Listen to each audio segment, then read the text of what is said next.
انا والے دل جو ہے نا وہ ہدایت نہیں پاتے، کیونکہ شیطان کے پاس بھی یہی انا تھی جس نے اسے بھٹکایا اور وہ تکبر میں آ گیا اور خود کو سب سے اعلیٰ سمجھنے لگا، پھر ہمیشہ کے لیے نور الہی سے محروم ہو گیا۔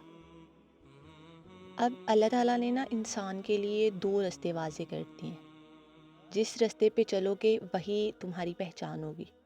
ایک ہے خیر کا رستہ جو کہ اللہ رب العزت کی طرف سے ہے، اور ایک ہے شر کا رستہ جو شیطان کی طرف سے، ہمارے اپنے نفس کی طرف سے۔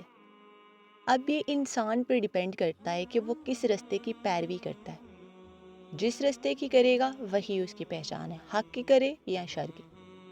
اب کچھ لوگ کہتے ہیں کہ بھئی ہماری زندگی میں جو بھی ہو رہا ہے یہ اللہ تعالیٰ کی طرف سے ہو رہا ہے۔ نو ڈاؤٹ اللہ کی طرف سے ہوتا ہے، لیکن اللہ تعالیٰ نے آپ کو دو آپشنز دے دیے ہیں۔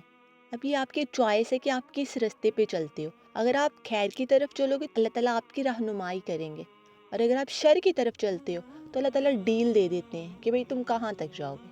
تو اگر آپ کہو نا کہ اگر ہم یہ گناہ کر رہے ہیں تو یہ اللہ تعالیٰ کی مرضی سے ہی ہو رہا ہے نا، تو بہت ہی کوئی رونگ ٹریک پہ ہیں آپ۔ صراط مستقیم کا مطلب ہوتا ہے سیدھا رستہ، وہ رستہ جہاں کئی موڑ پر ہمارا بار بار امتحان لیا جاتا ہے، جہاں قدم قدم پر مشکلات آتی ہیں، آزمائش لی جاتی ہے۔ اس وجہ سے نا ہمارا نفس قابو میں نہیں رہتا اور ہم کبھی کبھار صبر کھو بیٹھتے ہیں۔ یہ رستہ بہت مشکل ہوتا ہے کیونکہ یہ ہمارے ایمان کا ٹیسٹ ہوتا ہے کہ ہم اپنے ایمان میں کتنے اسٹرانگ ہیں، ہمارا کتنا یقین ہے، کتنا توکل ہے اللہ رب العزت پہ۔ اس رستے پہ چلنا آسان نہیں ہوتا ہے، لیکن مشکلات کے بعد تو آسانیاں ملتی ہیں نا، جیسے یقین کے بعد صبر ملتا ہے، دنیا کے اور لوگوں کے دکھوں کے بعد ہی تو رب کی محبت ملتی ہے، جیسے تنہا اندھیری رات میں کسی کو سہارا مل جاتا ہے، گناہوں کی معافی مانگنے کے بعد ہی تو رب کی بخشش ملتی ہے اور دلوں کو سکون ملتا ہے نا۔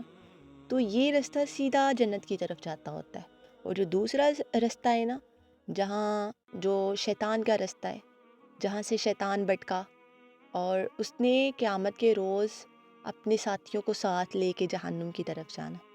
تو اب یہ ہماری چوائس ہے کہ ہمیں سیدھے رستے پہ چلنا ہے جہاں پہ آزمائشیں ہیں، یا پھر ٹیڑھے میڑھے رستے پہ جو دکھنے میں تو آسان لگتا ہے لیکن ہے وہ ٹیڑھا رستہ جو سیدھا جہنم کی طرف جاتا ہے۔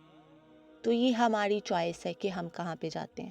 اللہ تعالیٰ نے ہمیں یہ آپشنز دے دیے ہیں اور یہ اختیار ہمیں دے دیا ہے کہ بھئی آپ جو ہے نا خیر کا رستہ چوز کرو، حق کا یا پھر شر کا۔